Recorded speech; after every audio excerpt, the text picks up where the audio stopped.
change with the Bucks, but also in that division in the NFC South, anybody can win the division. So games like this will always matter when you get to the end of the year when it's time to give that berth to the division champ. Yeah, this is actually a huge game. I mean, if you're just talking about, there's a very good chance one of these two teams is in the playoffs. There's a very good chance that the team that wins this game is the one that gets it. So even though watching the Falcons play is a little bit like getting a root canal, if you care about the playoffs, this is actually a game that's going to matter quite a bit. So I think you got to watch it. Plus, Liam Cohen's going to be a head coach soon, the OC at the Buccaneers. Yes. I think you want to see the guy call the plays. Who's next? Cardinals at Dolphins. Why are we watching this one, Myron? Well, Kyler Murray is definitely carrying this Cardinals team, but you're watching for Tua. And I don't know, it feels weird, honestly, to know that we are watching it for Tua's comeback, but that every time he drops back, we're going to wonder, is this the moment where another major injury happens? Like, I don't know how else to describe it, man. It's unfortunate, but we're all watching because we hope Tua makes it through a game. A lot of us feel like he shouldn't be out there, and that's why we'll pay attention. Yeah, you're watching it for Tua. I mean, that's for better or worse. That's why you're watching it. It's going to makes people queasy, but he's also a great player. So that's why you're watching. But and that's how we're watching probably the rest of the year. Hopefully he stays safe. Kyler versus Tua, though, is a good matchup just in general as two quarterbacks. What's next? Colts at Texans. Yeah, am I watching for Anthony Richardson? Yeah, I think in part, I mean, both guys. I mean, there's some doubt that set in. Obviously, C.J. Stroud's on a different level, but those for under 100 yards against the Packers. Second time that's happened to him, but the first time that's happened to him in a complete game. I mean, it happened early in his career, but he didn't play the full game. And then Anthony Richardson, I think, is still trying to show that he's a dude who can play in this league at a high level, which we haven't seen yet. We really haven't seen that throughout his entire football career. This is a big moment on the road against the Texans, but I think most people are watching because C.J. Stroud is going to have to do more if you want us to believe that Houston can be a spoiler in the AFC playoff picture. Nick, could you go to ESPN Bet for a second and see if this is available? Is there a bet I can make somewhere during this game Anthony Richardson gets benched for Joe Flacco? Is that a bet that's on there? Yeah, I think it's right at the top of the page. I am going to take that bet because the Colts can be competitive in this game if Flacco plays. On the road, in that environment, Myron, write this down. I think you're going to see a benching at some point during the game and a switch to Flacco so they have a chance to win it. That'd be amazing. I like that bet. It's possible. I think it's and then if that happens, that's a bad sign. A very bad sign. What's next? Saints at Chargers. There you go. A little Justin Herbert versus, Spencer Rattler. What do you got today? Yeah, I mean, well, does Dennis Allen get out of there with his job, right? Because things are going south for him. I think you saw Justin Herbert finally get comfortable.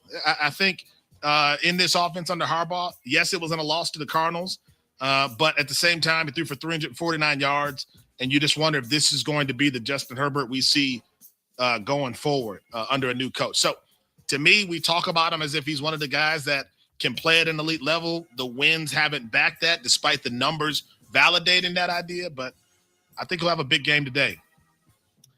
Yeah, I think this is going to be a rout. I think the Chargers are starting to play well. I think they're going to come out and win this game handily, and then everybody's going to say, hey, they're back. I just don't think the Saints with Rattler have a shot in games like this. It's unfortunate because I think there's the makings there of a good team, but not with a rookie like Rattler in charge. And finally, what's next? Panthers at Broncos. I don't know. Bryce Young is back. Can you talk me into this one? I don't know if you can. Good luck. Bryce Young is back. I mean, with Andy Dalton, I guess with the car accident, he's not playing. But, I mean, you watch it because Bo Nix might be the future for the Broncos. Last week, the run game got better. Bo Nix was better as a result. Sean Payton may have something here in Bo Nix. So you're going to watch every game to see. So I think this is another opportunity for Bo Nix to say, I'm the franchise quarterback you've been looking for. I don't know. You believe that, or was that just your sales? I don't know. I don't know. It's a possibility. It's a possibility. Are you excited to watch Bo Nix play? You're like, man, I can't stop my Bo Nix fixation. He's better than people thought he would be. I think that's valid. Yeah, I you didn't gotta think watch. He'd be very good. Yeah. So maybe you're right. Let's see if Bryce Young has anything left after having been bitched. Coming up, the Bengals are starting to heat up. I told Myron, don't give up on them yet. But is it too late? Can they get the Eagles today? That's next right here on ESPN Radio. Hey, it's your resident Super Bowl champ, Chris Candy. Coming up Monday, Russell Wilson is back, and Daniel Jones continues to struggle, but which player is actually closer to being benched? It's Unsportsmanlike, 6 a.m. Eastern, right here on ESPN Radio, ESPN2, and ESPNU. All right, gentlemen, this is Emmett Smith on behalf of Depend, and I've got the perfect play. Run straight to your doctor's office for a life-changing catch, because when prostate cancer is caught early, it's up to 99% treatable, and one blood test might be all it takes. And now through November, Depend is donating to the Prostate Cancer Foundation for select purchases. Talk about a great play. From September 1st to November 30th, Depend is donating 40 cents to the Prostate Cancer Foundation for Depend Shield Guards Real Fit products purchased in the U.S. up to a maximum of $300,000 void in Mississippi. Rita, hot head. Let's bring the nail gun over here. Jose stands tall atop his sustainable flooring company. Totally. It's renewable and moisture resistant, but we have several green options too. Or we got some beautiful reclaimed oak. But floored by his success, he needs to hire more installers. I need Indeed. Indeed you do. Put our matching platform to work so you can spend less time searching and more time connecting with talented candidates. Visit Indeed.com/credit and get $75 towards your first sponsored job. Terms and conditions apply. 97.7 ESPN The Zone.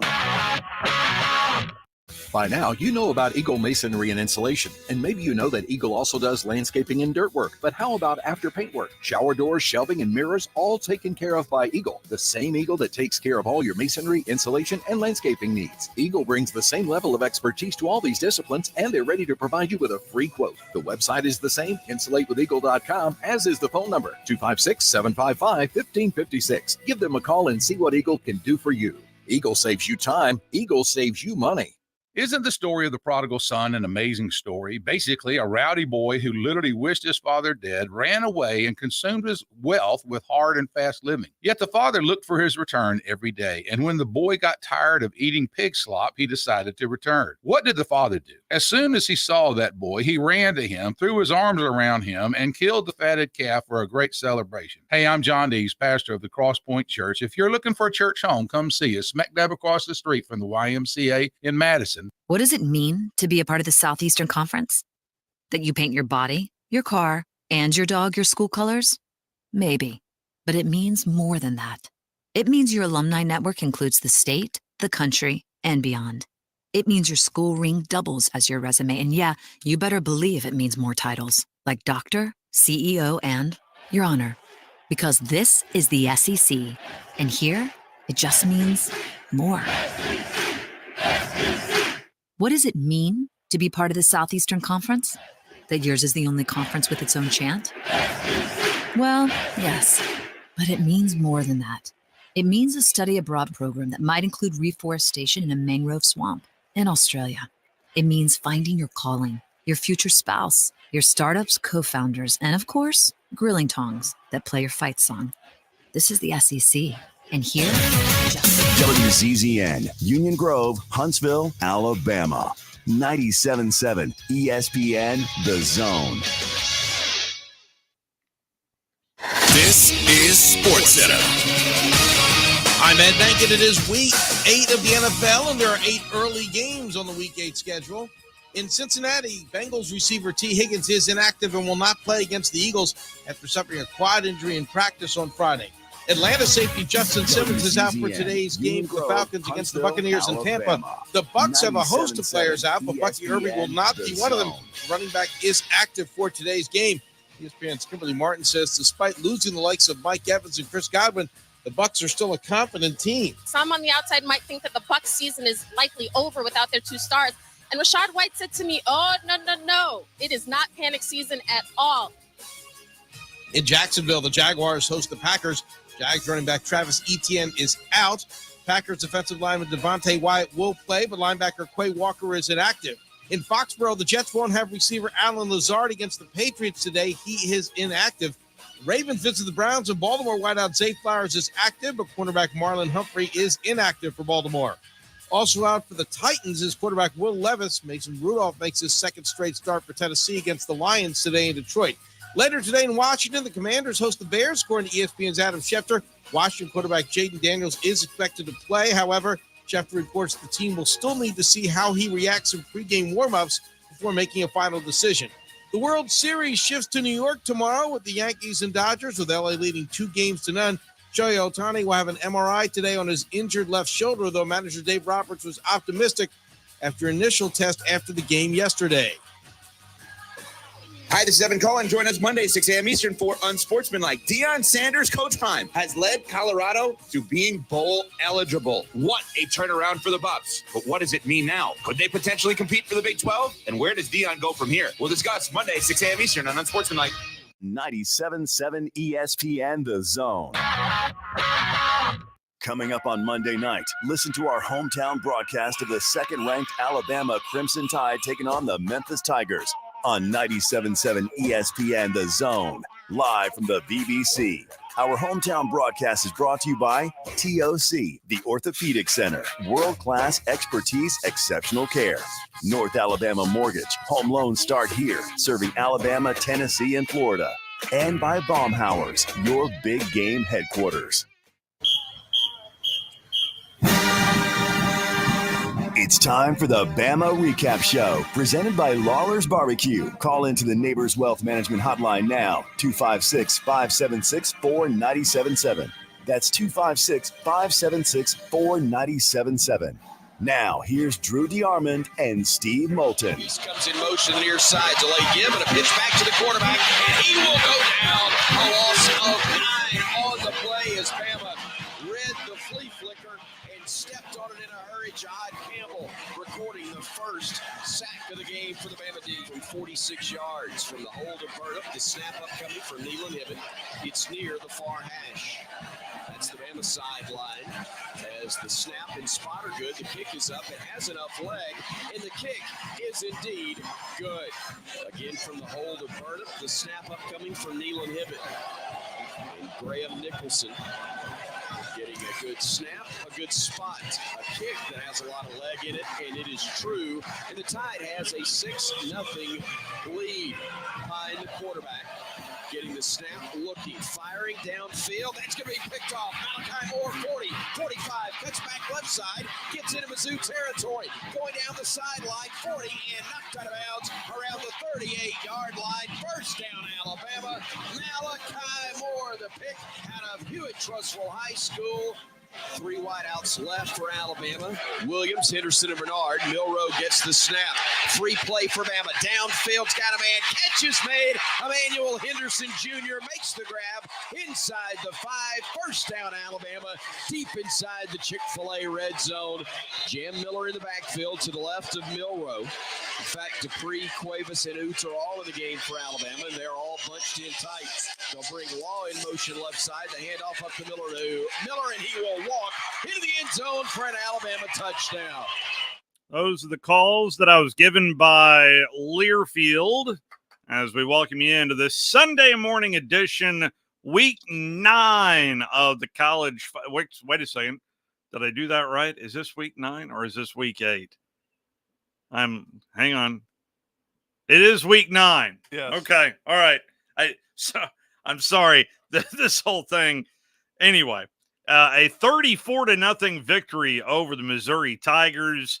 Drew DeArmond, good morning. That felt very Wisconsin-y. Well, I mean, we know a couple things. We know that Alabama's defense continues to get better, and one of the keys for Alabama is they have to and need to generate turnovers to win football games. They did not against Vandy. By the way, I think we all figured out, everybody, that the Vanderbilt Commodores are the real deal. It's not good. I mean, everybody panicking. Let's fire half the coaching staff. How can you lose to Vandy for the first time in 40 years? Honestly, Texas out-Vandied Vandy. I mean, I watched a lot of that game. And I look, they didn't win the game, but it should make you as an Alabama fan feel better about the fact that Commodores. Texas had 14 points off turnovers says everything to me. That's what was my point at the start of the show. Yep. Alabama did not force a turnover against Vanderbilt. If they do, they win the game. They just did not force any mistakes. Yep. Diego played a great game. Vanderbilt's a bowl team at the least. I mean, we all know that now. Yeah. That's going to be a really good game with Auburn. Auburn played their best game of the year, beating Jeff from the Burroughs hapless Kentucky soft Wildcats, and who gave up 300 yards rushing and made Jarquez Hunter look like Bo Jackson because it looks like they've given up because their checks ain't clearing. But I mean, but I'll just say, that overall that Auburn Vandy game is a really good looking game on paper, just simply because Vandy is still playing at a high level. Auburn may be turning the corner. So over at Jordan-Hare next week, Auburn, finally through all the road trip, the month on the road, they're going to be playing Kentucky. So that's going to be interesting, no doubt about they're going to be playing Vanderbilt, so that should be an interesting game. But Alabama, the one thing, again, like we said, got to force turnovers. They got 3, and they did not turn it over against Mizzou. And then the other thing we know is Drew Pine can't play dead in a B Western. Okay? I mean, give Brady Cook credit for trying to go. I was actually shocked. I thought when he was considered very doubtful earlier in the week and then upgraded to questionable, I thought, well, it'll be, and then they'll call it a game time decision and then he won't play. But he tried to play for much of the first half and then got sacked early by Lawson. They were moving him off his spot. He didn't look comfortable, and they put Pine in, and 3 interceptions later. I mean, Alabama ends up burying Mizzou. Probably should have beat Missouri worse than they did. I'll just say this. Milroe was okay. Still missed some open guys. Missed Kobe Prentice 2 or 3 times, once deep. Yeah, he did. And then late in the game, the second half, I mean, you couldn't have had Ryan Williams more wide open, and he overthrew him by 10 yards again on a third down play. And I even, I posted that on our 97.7X account. You cannot miss that throw. I mean, against a good team, you cannot miss that wide open. You have a chance to get it to arguably your best player, your biggest playmaker, in space, wide open. Yeah. You, as a redshirt junior, even as a freshman, but as a redshirt junior, you cannot miss that throw. But he was okay. He did a little damage with his legs. And the biggest thing, though, is the tailbacks finally got going for Alabama. Justice Haynes, 35-yard touchdown run, embarrassed a guy. And then, I thought Jam Miller was good. We just heard his touchdown. He had a couple of scores. Yep. The rushing attack was probably the best it's been. And that's a pretty good Missouri defense that they wore down. But not as good as Tennessee. No, they're not as good as the Vols, but, they got the job done. And hopefully it'll help Alabama get over the hump. As they are going to play the overrated LSU Tigers in 2 weeks after this bye. All right, well, we'll get to that here momentarily. But right out of the gate, an 8-play, 50-yard drive that turned into a field goal, but then 2 straight 3-and-outs. Yeah, offensively as well. That's why I said Milroe was okay. They did not start great. He missed some throws early that I felt like he probably should have, he should have made, especially in the short to intermediate level. And one of those was to Prentice on a crossing route on third down. It was just off just a little bit. And I thought, he got sacked legitimately one time. I felt like Proctor got beat, but then, I thought a couple of the sacks were, I thought he held on to the ball too long once again, or took unnecessary hits. But I did think it was interesting. They played Wilkin Formby quite a bit in the second half, and I thought he did a nice job. And now he doesn't have to take heat anymore because he said he felt sorry for Mizzou. Well, it was 34-0. So if you say something like that and you go out there and back it up, then everybody can be quiet. But again, good win for Alabama, solid win. Played a lot of guys, and I felt like the secondary. I thought the story really was Bray Hubbard. Because he was. I'm glad you went there. I was about to for Keon Sabb.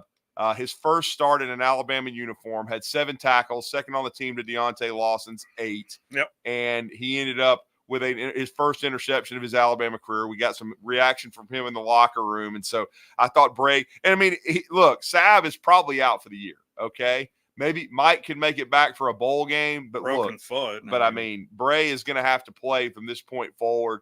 And I'll just say this from good sources. Some this week, I think Emmanuel Henderson, who you heard make a big catch that set up a touchdown, he was playing some safety in practice because they don't have a lot of guys right now. They're really banged up back there. So for Bray Hubbard in his first start to give you 7 tackles and an interception, even though I understand the quarterback play was below par for Missouri, doesn't matter. You play with who you play with. Alabama's banged up, so is Mizzou. You got to win a game. Period. End of story. 34-0, the final score. Alabama outgains Mizzou 486-239. Penalties. I'm going to say it again. Penalties, 7 penalties, 85 yards. And when you break that down in terms of offense to defense, It was 6 on offense, 1 on defense. The 1 personal foul penalty, but then taking a look, false start, holding, shot block, kick, catch, interference. That was at least on the offensive side on a special teams play. But a couple of holdings and 1 false start, okay, I can live with that. I can live with holding. I mean, it's subjective. But I will say I saw something in the first half that I've never seen before. The idiot officials, I guess they forgot to blow the whistle or something for delay a game. And then we heard no whistle. The play was run. Overton sacks the guy. It looks like it's 4th down. Then they called delay a game and then roughing the passer on LT Overton. When you didn't even blow the whistle. Where was the whistle? Is it going to be an equipment malfunction or something? These guys, I am just amazed by some of the ineptitude of these officials. I mean, I know there's an official shortage. Wasn't there a running into the kicker? Yeah, but then there was a running, and then that was my next one in the second half. Running into the kicker. Yeah. And they call that on, of course, Missouri. And then Alabama's called for a personal foul. I believe it was Kendrick. Then they immediately decline it. Yeah, and then and coach is like, coach on the side, like, you didn't even ask me if I wanted to decline. But no, it's got to be offsetting penalties. You didn't call it a dead ball. You said it was a personal foul. And then and then Mo, Larry, Curly, and Shemp get together for about 5 minutes and talk. And they're like, correction. They didn't overturn it. So they didn't decline it. So basically you really got to replay the down, you buffoons. I mean, we were just sitting there in the press box like, this is SEC officiating. Yeah. Give me a break. Yeah. I mean, come on. They were getting booed mercilessly. I mean, unbelievable. Jalen Milroe was 16 of 26 for 215 yards, no touchdowns, no picks. More importantly, Jalen did carry the ball 11 times for 50 yards, did score once. It looked like it was more part of the offense of Jalen running the football. That's what he's being coached to do, is all I'm going to say. Yeah, they want him to run the football. They want him to use his legs. They want him to, get himself going in that way. Yeah. I don't think he's hurt, especially not injured. Okay. I think his psyche. I mean, and then, because I was watching the end of the game from the press box. I did not go down to field level. I was waiting till the end of the game to make my way down. And I was watching the TV feed. And I was actually in the press box area with all the TVs, just watching. Yeah. And he and Kane Womack had a long embrace. I was going to ask Jalen about that. Didn't get a chance to ask him a couple questions. Yeah. But, I mean, they're obviously trying to love him through it. They're trying to get him going. They believe he's the best, option for them. Now, Ty got to play a little bit, made a play with his legs, didn't throw the football. But I'm just telling you, after talking to somebody that that I trust implicitly, I just think that they're not sure these other 3 are ready. I mean, they put all the time with Milroe. Now, if things go horrendously bad in a game where Milroe is just really playing poorly in the first half, or of course an injury, yes, they're going to go to Ty Simpson. Mm-hmm. But I think it's going to have to be something extreme. I just think they believe that Milroe is the captain of this team, the one that everybody believes in, and they've seen him make plays, and they're just trying to I'm equating it to 2009 with Greg McElroy. I know that the supposed story is the coaching staff at Alabama came close to ripping the red shirt off for A.J. McCarron, but they were able to get GMAC through it. And so I think they're trying to do the same thing with Milroe, and at least he did not turn it over. That you mentioned that at the start of the show. Yeah. His bugaboo the last 3 games has been turnovers. Yeah. He did not turn it over. And so even though they got off to a slow start, you talked about the 2 straight 3-and-outs after the first good drive. Mm-hmm. I mean, he did finally get it going, and the defense, they played good complementary football yesterday in all 3 phases. And it ended with that goal line stand as well. Yeah. And I thought that was a big deal just for a confidence booster moving forward for this young defense. Well, and I asked Malachi Moore about that because Malachi was basically – they were having trouble getting lined up on that 4th down play, and he ran to the sidelines, very emotional, but he's just being himself. That people have to understand that's Malachi. Yeah. And so he was signaling to DeBoer. DeBoer came running down to call the timeout. before the play was going to be snapped, and then they put the starters back in because they wanted the shutout. I mean, and I got to give a lot of credit to Coach Drinkwitz. I like Coach Drink. I mean, he was doing a lot of chirping on the sideline. He took a knife to a gunfight yesterday. He didn't have his whole squad. And and the thing is, but he didn't do something pinheaded like a Tuberville would have done. Sorry, Coach, but I've seen you do it in the past where you kick a field goal when you're getting shut out. Just go for the touchdown. You know? And then if you get stuffed, you get stuffed. And Alabama stopped it. And Malachi said it meant a lot to the defense to get the shutout, and because Missouri is still a good football team when they're healthy. Let's hear from Jalen Milroe. Drew had the first question to the Alabama quarterback. Jalen, when you and Coach DeBoer and Nick Sheridan put your heads together, how did you guys get the rhythm back offensively? I think it starts with number one with communication.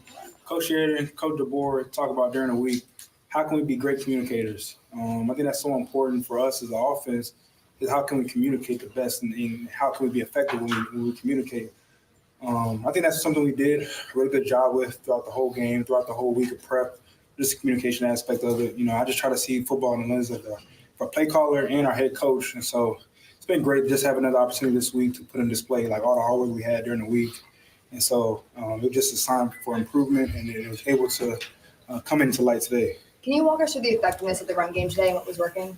Yeah, for sure. I think our backs did a really good job with toting the ball, going north and south, being really explosive. When they had the ball in their hands, those guys work tremendously hard amongst each other, just constantly improving, constantly getting better. And they were truly a two-headed monster in the sense of Jam and Justice toting the ball today. So I'm proud of those guys for how hard they work and also just how much of an X factor they were in this game today. Coming out of the half, it was more sparky scene. What was kind of the message from coach and kind of what is y'all really experiencing? Yeah, I think as cliche as it is, 1-0. Every opportunity we have, we're going to be our best. The requirement of the players to be our best at everything that we do. But we acknowledge that playing that is a very hard task. And so, we have some good plays. We have some plays we want back. But the best mindset we got to have is going 1-0 and finish. And that's one of our core values as a program is finishing. And so that was the ultimate thing we go into the second half. No matter what game it is, no matter what score it is, the second half is all about finish and playing disciplined football and also being committed to the details leading into the second half. That is a little bit of Jalen Milroe. Any other highlights that I missed right there, or is that kind of you listen? I fully appreciate the student athletes the players being available after the game, but I don't get a whole lot out of Jalen. I did think your question was a very poignant one there, Drew, but that these kids are coached up in a big way. And I mean, the Bookers of the world are treasures because they're few and far between. But you tell me, did I miss anything from Jalen? Not too much. I mean, like I said, I wanted to ask him about the rhythm of the offense, and when you said that, it made me think that there wasn't a whole lot of substance in the 11-minute press conference. Yeah, I mean, the thing about it is, I asked him about communicating with his wide receivers too, because Kalen DeBoer made a comment in his PC about Jalen being over there trying to communicate and having give and take with the wide receivers and getting everybody on the same page. And like he just basically said, it was the key is communication. We've got to communicate. We got to get on the same page because he and Kobe Prentice seem to be a little off in this game, but Kobe's also been banged up too. Yeah.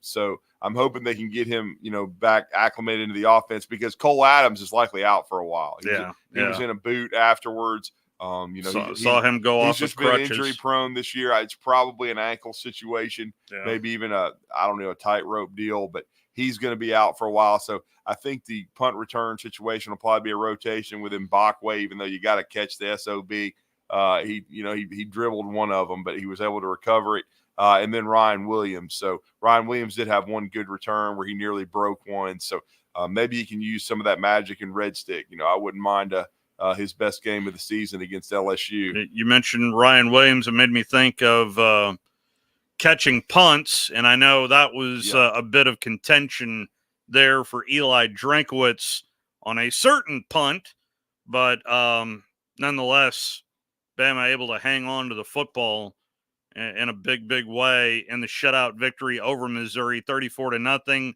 You mentioned Hubbard second in tackles on this defense, right behind Campbell.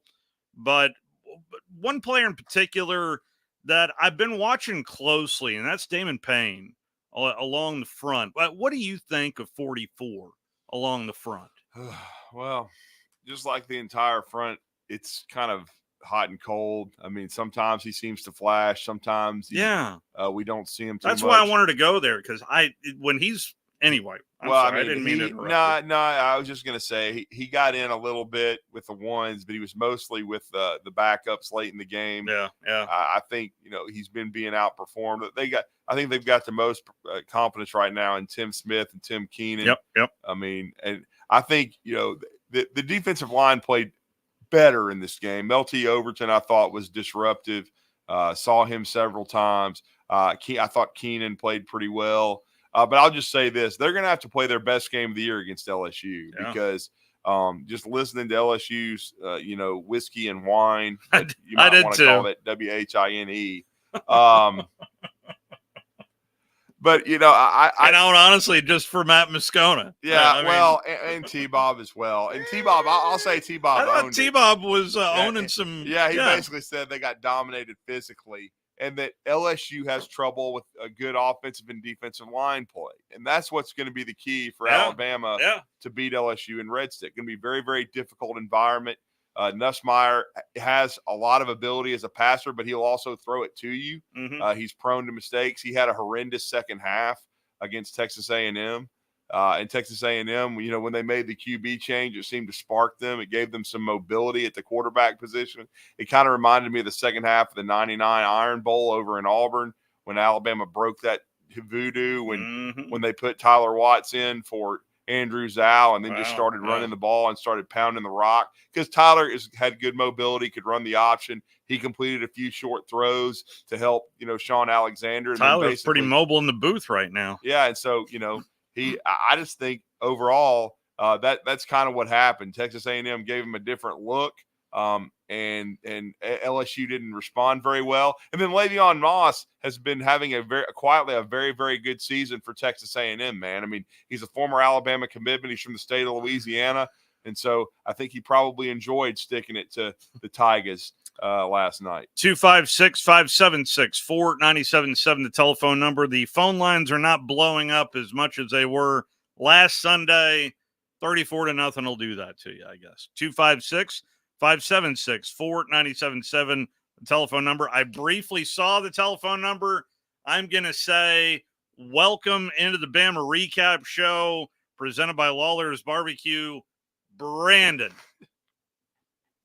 I just tried to send some friends that are at Space Camp to Lawlers Barbecue on their way home. Appreciate that. Yeah. They're closed today. They're closed on Sundays. Today, but he sent them to Slim Chickens, though.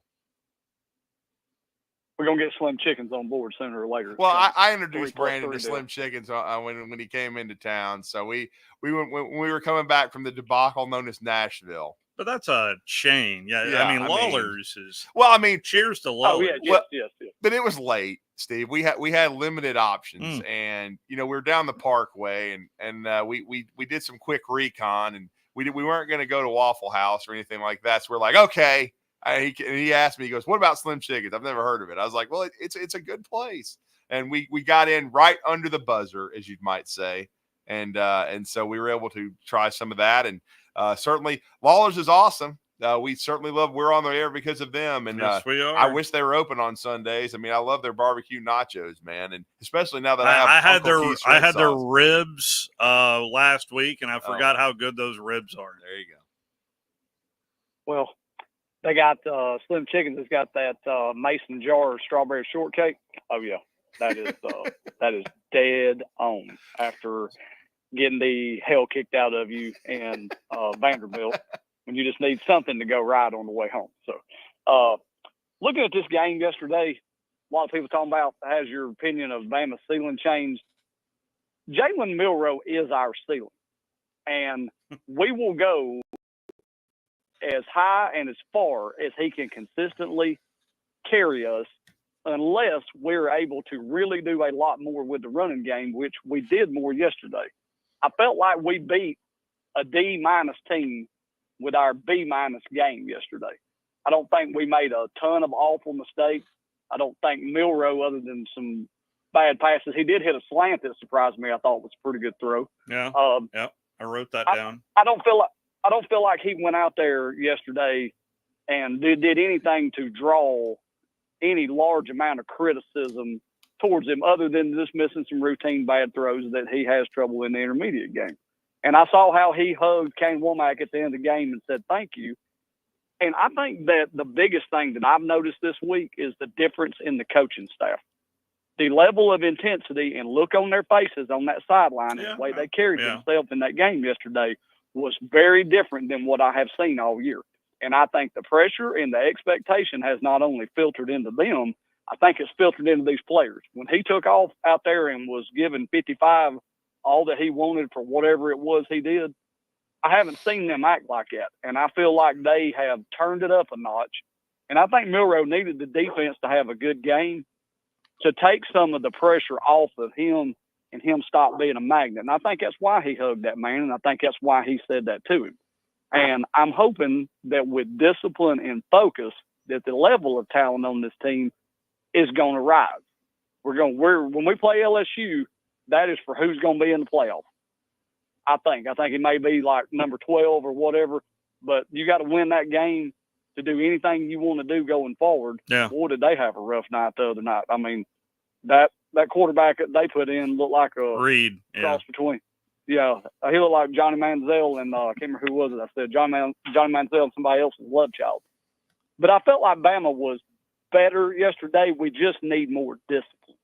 And maybe all year long I've expected too much of Milroe. I don't know what's been going on with him to cause him to regress, but I felt like he was better yesterday, and it feels good to not sit here and say, well, he's the problem, because a lot of people want to jump all over you. They say no matter what he does, you'll never be happy. No, I just need good, efficient football, and I felt like he did enough yesterday to help us win and not pull us back.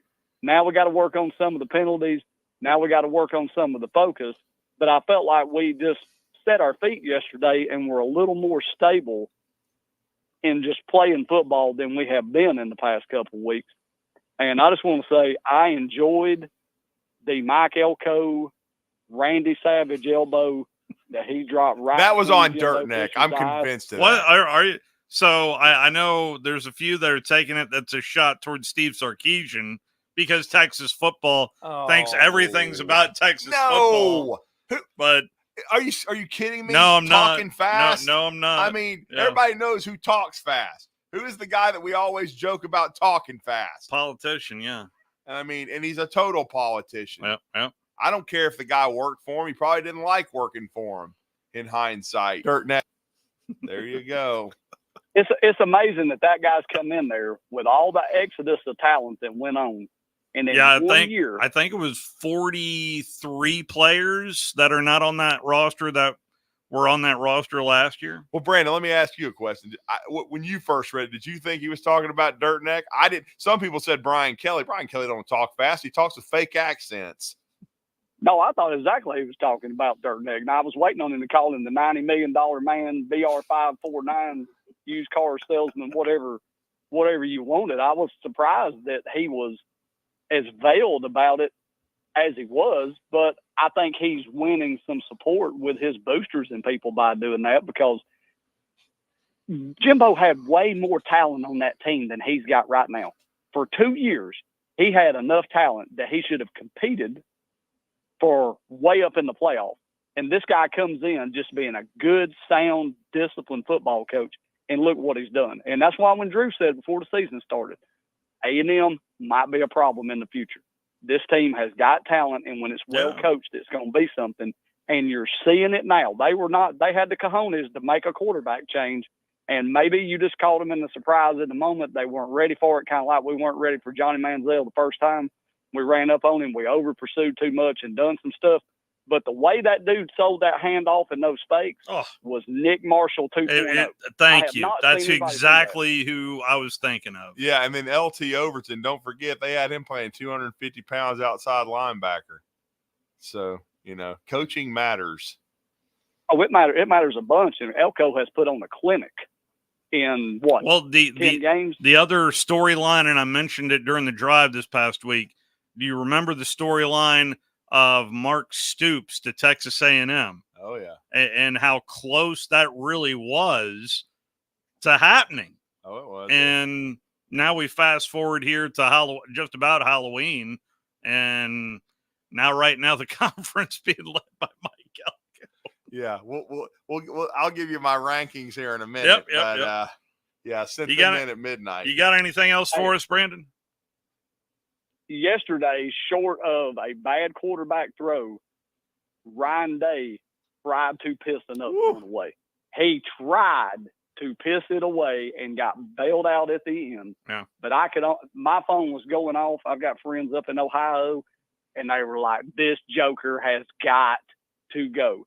Even after they screwed up and won the game in the end, I have never seen people that hate their coach more than these people hate their coach right now.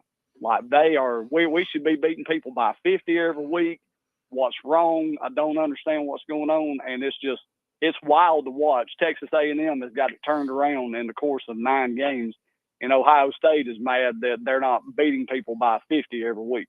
It's a funny college football season. Roll Tide. Thank you, Brandon. Appreciate the phone call. 256-576-4977, the telephone number. We will try to sneak in a little basketball talk. Don't look at me that way. We are going to have the game tomorrow night, the exhibition over at the VBC with second-ranked Alabama taking on Memphis. So we might sneak in a little basketball talk of the Alabama Crimson Tide, as we'll have the hometown call for you right here, right after the Bama recap show tomorrow night, beginning at 6:59 for a 7 o'clock tip. Well, your timing is perfect, Steve, because we have someone texting me right now that's a national sports radio guy wanting to know if Memphis and Alabama will be on the airwaves. So boom. There you go. We are. Steve Moulton and the Czar. It's the first time this is going to happen. Yeah. But it's I am looking forward to seeing both Memphis as well as Coach Oates' squad. Underlying storyline with Memphis, Mike Davis on that staff. That's right. Yeah, that's right. The Fayette native and, of course, former Alabama assistant and player, who, of course, recently his last stop was the Detroit University of Detroit Mercy, or I'd say University of Detroit. Yeah, I think the final stop for one Mr. Dick Vitale. That's right. In his coaching journey. I know he's had a lot of health issues. Praying for Coach Dick Vitale. Dickie V, I hope you're doing well. Really hope you're doing well. He's really fighting, man. Yeah, trying to get his and has done so much back. for the for cancer, the V Foundation. For cancer research, for basketball. I mean, in so many ways, Dick Vitale led the way for college coaches to make the transition to becoming voices of the sport on the airways. And I've had the honor of interviewing Coach, and there's nobody with a bigger heart or more. I mean, and it's real enthusiasm for people and for the game. He is one of the few guys where I'm fortunate to text him back and forth, and he will text me immediately. Yeah, yay or nay, just what's going on. No. But he's great. Coach loves people, man. I mean, he'll talk to any. I mean, when he's in airports, if you see Dick Vitale, he's definitely going to. He's not going to Billy Packer you. Rest in peace. Yeah, rest in peace, Billy. But not one of my favorites. Let's take a time out. It's the Bama recap show. A 34-0 victory over the Missouri Tigers. And a very convincing one, especially late, outscoring Mizzou 21-0 in the second half, 13-0 in the first half. Ultimately, a 34-0. I will say, before we go to break, I thought the biggest play in the game was Alabama scoring before the end of the half to go up 13-0. To give themselves some breathing room. Yeah. And then, of course, they were able to get that stop. Mizzou missed a 59-yard field goal, but I thought scoring to go up to get up 2 scores going into the break relaxed everybody, and Alabama got the football even though they didn't. Because even after the 2 field goals, I could almost feel the nervous energy through the screen of like, oh boy. Well, all they need to do is throw one Hail Mary and they're up 7-6. Yeah, but I will say this too. I think the other thing that Alabama figured out is the kicker is okay. Okay. He's missed a couple of long ones, but he hasn't had many opportunities. But I think that was big for Graham Nicholson's confidence. We'll be right back. Your phone calls are certainly welcome here on a Sunday morning. Walking you up to Falcon football. It's a big one between the Falcons and Buccaneers. Log on today, 977ESPN.com. Here in North Alabama, barbecue is a part of what makes our home so special, and great barbecue from Lawlers makes it just that much better. Since 1978, Lawlers has been serving up their delicious barbecued pork, ribs, chicken, ham, and turkey for generations of family get-togethers. Recognized as the best barbecue joint in Alabama for 2 years in a row, Lawlers is thrilled to share their award-winning barbecue for your next family meal or catered event. Order online or stop by any one of their 14 area locations. Lawlers Barbecue, cooked slow, served fast. Hey folks, Bobby White back again for Woody Anderson Ford. If you're in the market for a new ride, now is the time to make your move.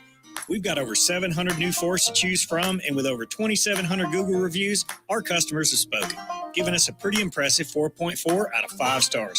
Believe me, we work hard every day to earn those 5 stars. Just tell us what you need.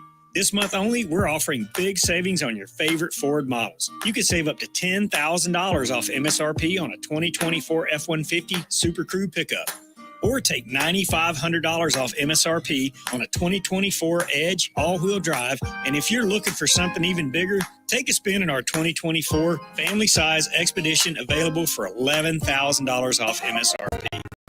Deals end October 31st, and with always, it's with your good credit. Stop by Woody Anderson Ford today or visit us online at WoodyAndersonFord.com. With deals this good, you don't want to wait. I'm Bobby White, and we hope to see you soon. Coming up on Monday night, listen to our hometown broadcast of the second-ranked Alabama Crimson Tide taking on the Memphis Tigers on 97.7 ESPN The Zone, live from the BBC. Our hometown broadcast is brought to you by TOC, the Orthopedic Center, world-class expertise, exceptional care. North Alabama Mortgage, home loans start here, serving Alabama, Tennessee, and Florida. And by Baumhauer's, your big game headquarters. Eagle Masonry and Installation. It's right there in the name. Eagle is your one-stop shop for block, stone, or brickwork, monument signs, and outdoor kitchens and fireplaces. Eagle also offers the finest craftsmanship and insulation, including fiberglass or spray foam insulation, and of course, insulation removal. Philip Love and his team have years of experience, bringing the region the best in masonry and insulation services. For more information and a quote, visit insulatewitheagle.com or call 256-755-1556. Eagle saves you time. Eagle saves you money. Tom Luganville here for my friends at Woody Anderson Ford. Bobby White and his team take great pride in their service department, and you can see it the moment you walk into those beautiful new service lanes. And just like a championship team, they all work together to make sure your experience is second to none, whether you drive a Ford or not. Also, check out the gold certified pre-owned inventory at Woody Anderson Ford for great deals every day. Stop by and see them at Jordan and Sparkman or at Woody Anderson of Madison on Hughes Road, or visit WoodyAndersonFord.com.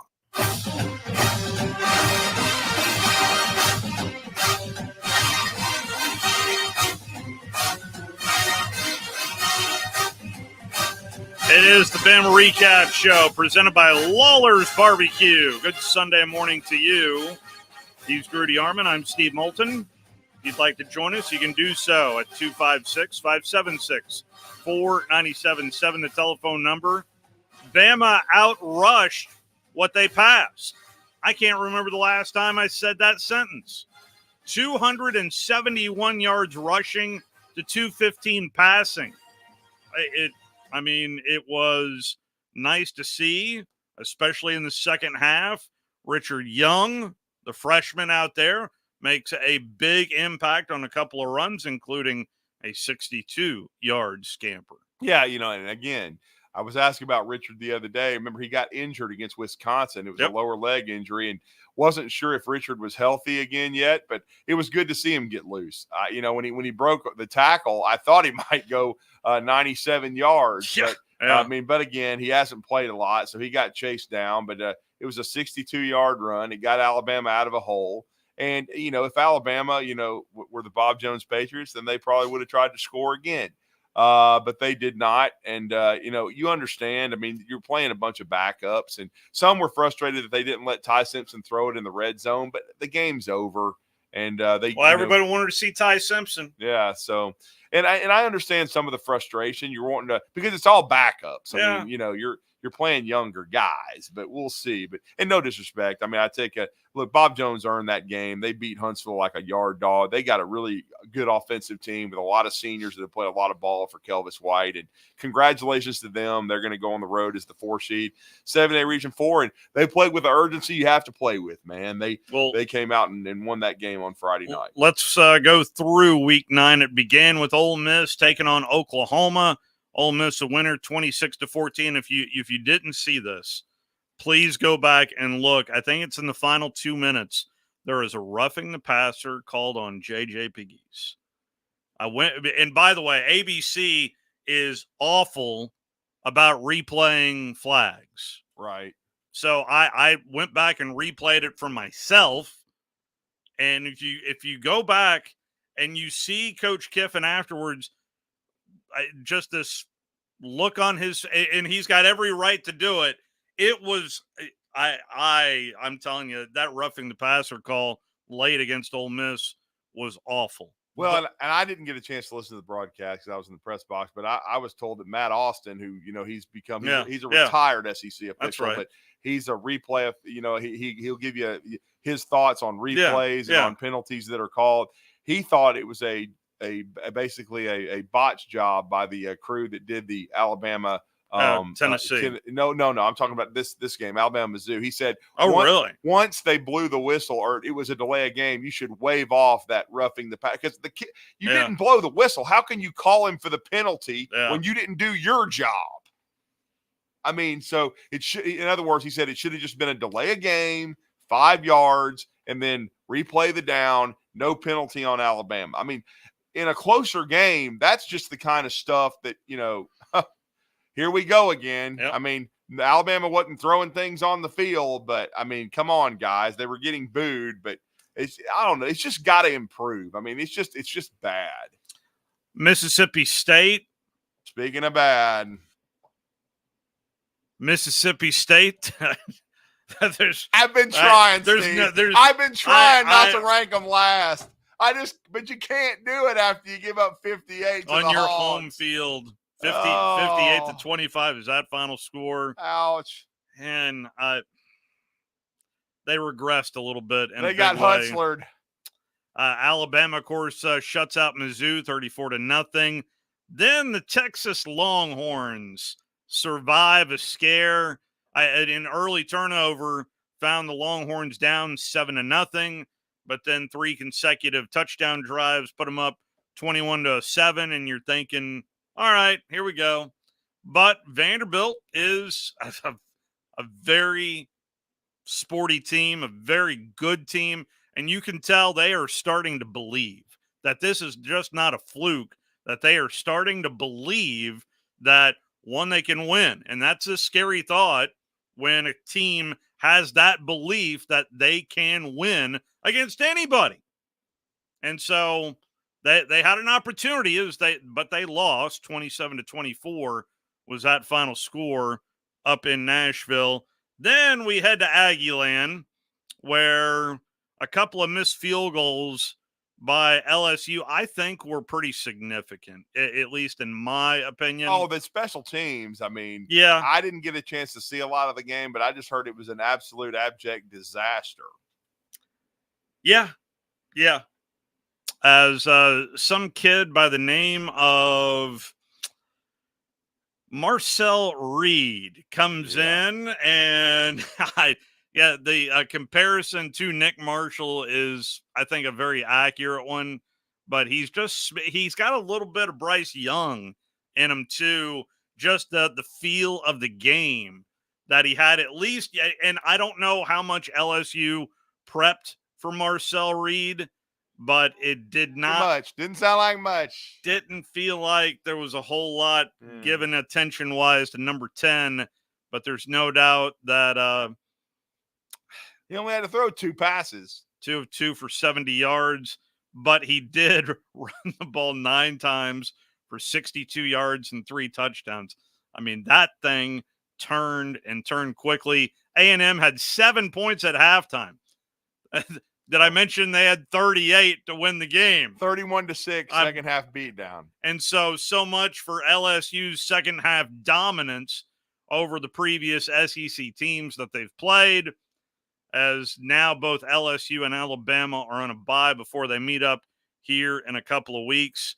And then we close the night in Lexington with that was as bad of a start for the Auburn Tigers as I've seen all year long. So much so I texted my brother, who's an Auburn grad, and said, well, I guess the team's as sick as Hugh Freeze. But a heck of an answer, good fight, and Jarquez Hunter looked like Bo Jackson. That Jarquez Hunter guy, he's pretty good. They're pretty good running back. Pretty good. Yeah, I mean, they just took the game over in the second half, man, and just dominated the trenches. And that's 2 straight games against Florida and against Auburn where the Kentucky front seven has just not shown up. And I mean, Kentucky lost J.J. Weaver, and that looked like it was significant. But, I mean. And they're going to get the hell beat out of them by the Vols. I mean, I just think the bowl streak is over for Kentucky. They're not going to a bowl. They're headed for a losing season. And it's going to be really interesting to see what happens with Mark Stoops. Do I think he deserves to be fired? No, but he's going to have to make significant changes again. He almost left. With his staff. And he just can't figure out the offense. I don't know. Like, he almost needs to do something, drastic like Clark Lee did when he was watching New Mexico State. Yeah. Because I'm sorry, they just not going to be able to spread it out and throw it. He's a guy that loves the running game. He loves physicality. They're going to have to figure something else out, whether it's to become an option team or whatever, or a zone read team, full bore. Honestly, when he had the young man, the JUCO transfer a few years ago when they broke the streak against Florida, I thought that was probably their most effective team when Josh Allen was still there on defense, when you had mobility at the quarterback position and you ran the quarterback. I just think if you're Kentucky, I mean, I know that they've had the air raid and Mike Leach and all that, but they didn't play defense. The way Mark Stoops coaches, he needs to make some dramatic adjustments offensively and just stop trying to run this spread pro style crap and just, go. I don't even know. Paul Johnson. I mean, I know he's not retired. Coaching right now and he's retired. Hell, bring him out of retirement, make him the OC, man. Something. You got. I mean, I know he's done some consulting and things of that nature, but if you want to, and I know in this NIL world, it's really hard to do. It's Kentucky football, and what I mean by that is you have a passionate fan base, but you don't win championships. You're never going to win an SEC championship, but if you want to be a pain in the ass and be competitive every year, that's what you're going to have to do. Week 10, maybe the best game was right out of the gate, as both LSU and Bama are in byes. How about Ole Miss at Arkansas right out of the gate? Well, Sam, I said this is a huge game for him, and I think they played like it because I said if he lost this game to Mississippi State, and there were some thinking it might happen, I was like, it'd be a disaster. But they came out and played well. He's got a great chance to get to a bowl, and I'm just telling you, if he gets to 7 wins, there's no way in hell that they're going to fire him. And they love Petrino. Petrino seems to like coaching there. Yeah. Now, he's been a vagabond a little bit, but he really seems to have an affection for Arkansas. Mm-hmm. And, I mean, Taylor Green should continue to get better. This is a team under the radar. Texas better watch it. I'm just telling you, because Texas got him ambushed by him a couple of years ago when Sark first got there. Arkansas is a dangerous team. Auburn found that out too. So they're a little bit Jekyll and Hyde, but I mean, I thought that was a big, and it stayed with the mantra though. It's just weird under Pittman. They play better on the road. Yeah. The Vanderbilt Commodores are on the road this Saturday against the Auburn Tigers. Kentucky is at Tennessee. Enjoy that. Big Blue Nation. The Aggies visit South Carolina. That's the one for me. I mean, that's a trap game for the Aggies. I'm just saying, especially after what we just saw out of South Carolina at Oklahoma, That could be a sneaky great game. That's a sneaky game, 100%. And the final conference game is the cocktail party. And you know what? Are you worried about that at all? 1,000%. No, I know I'm smiling, but I'm telling you, Florida is improving. And they're running the ball better. Both of their lines are getting better. And now they're committed to DJ Lagway full time. And yes, I'm nervous about this game. Georgia has the better team. That doesn't mean they're going to win. Florida is playing better, and they're starting to believe. Your non-conference matchups, the Maine Black Bears are at Oklahoma, and the Minutemen from UMass head to Starkville to take on Mississippi State. So hopefully, you got to get a win, Mississippi State. Hopefully, come on. If you lose that one, 256-576-4977. We'll flip the script here a little bit to basketball after we take this phone call. Good morning. You're on the Bama Recap Show presented by Lawlers Barbecue. Who's this? Saying you're going to transition to basketball, it feels like an appropriate time for me to call in. Come on. Ray. Come on. I heard Drew. I hop in the car. I'm going to get lunch for me and the little guy. Yep. And Drew's talking about Kentucky, and it occurs to me to say this. Kentucky was really, really competitive and really, really good for 3 or 4 years. And then the OC left. What job did that guy take? The job that has Baker Mayfield in the MVP conversation in the NFL. Say it to yourself real slow, Kentucky guy.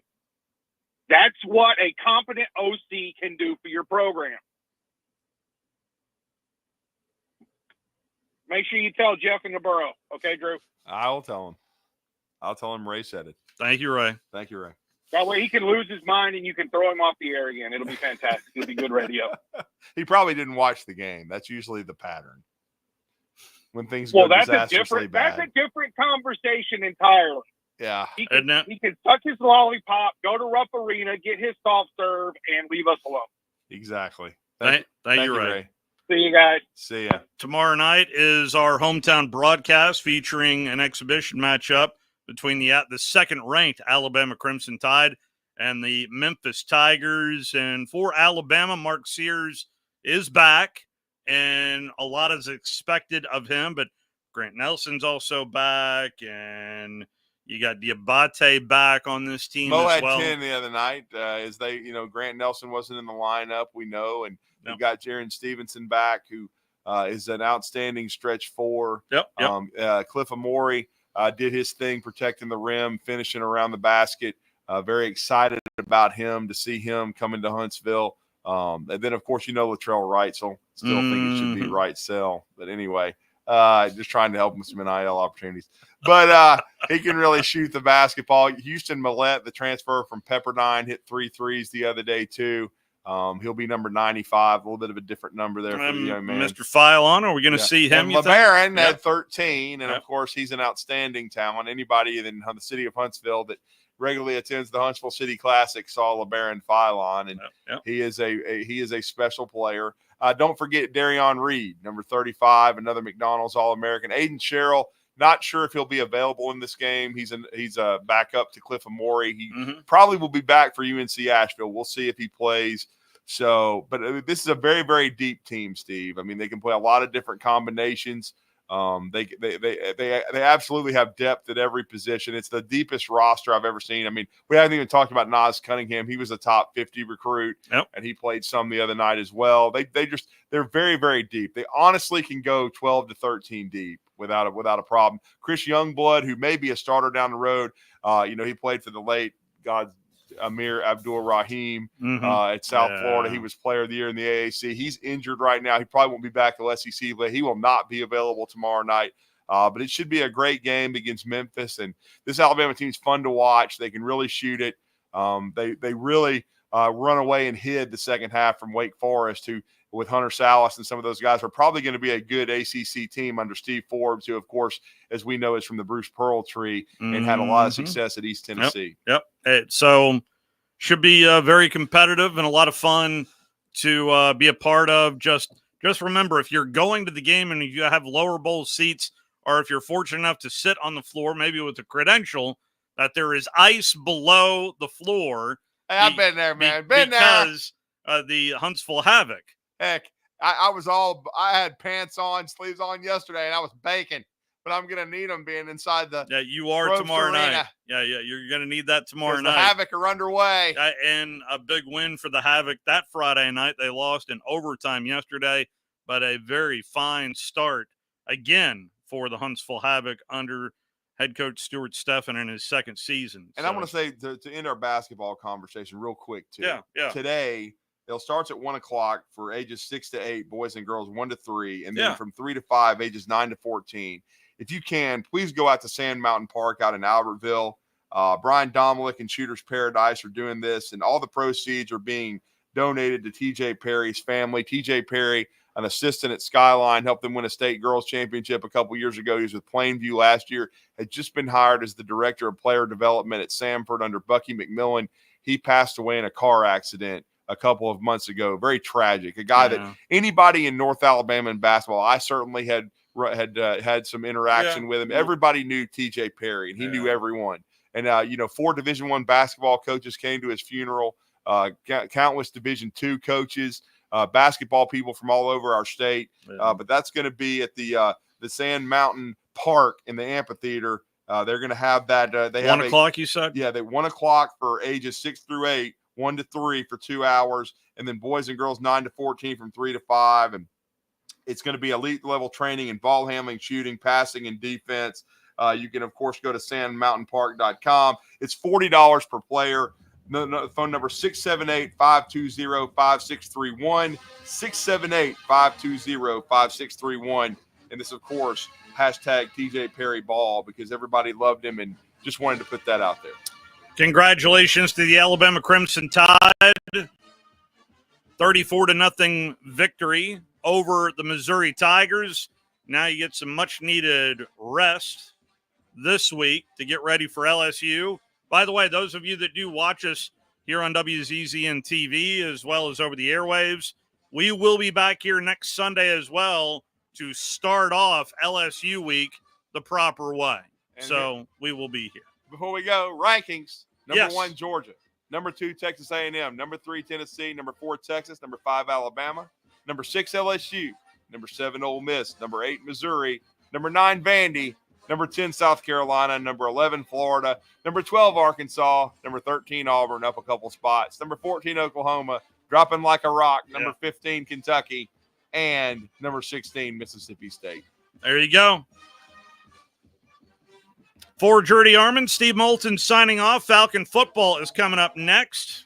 See, this is what happens when you call in with 30 seconds to go. I'm sorry. You're going to have to call in sooner than that. You're going to have to call Talking Ball in the morning. We'll be live here in studio, 7 to 9.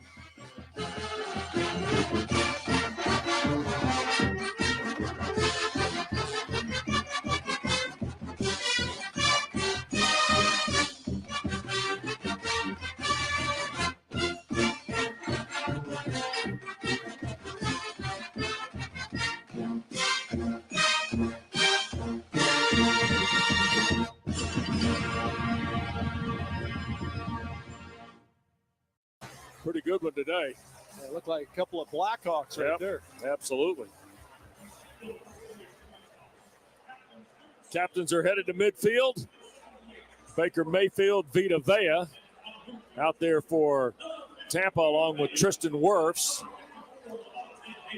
They've also got Levante David and the safety Antoine Winfield. Atlanta has Jake Matthews, of course, Grady Jarrett, and Jesse Bates is out there today. And here is Sean Hockley. The NFL Shield is heads, tails. NFL Shield is heads, tails. What's your call, sir? Heads is the call. He's called heads. It is a tails. Tampa has won the toss. Tampa has won the toss and is elected to receive. Which way would you like to kick?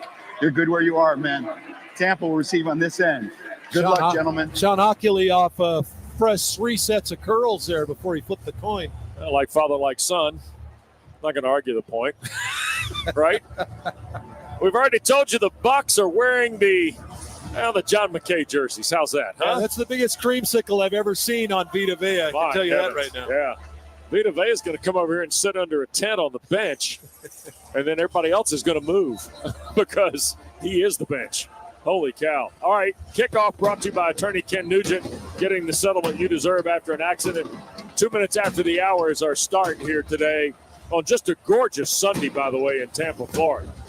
It is spectacular here. It generally is when we come down here. Excellent crowd, a lot of creamsicle mixed in with their normal burnt orange or red or whatever you want to call it. But It is a spectacular day, and we're going to get to find out right away. They've got a whole bunch of new guys playing. Yep. And it'll be a couple of wide receivers that are going to have to step up in the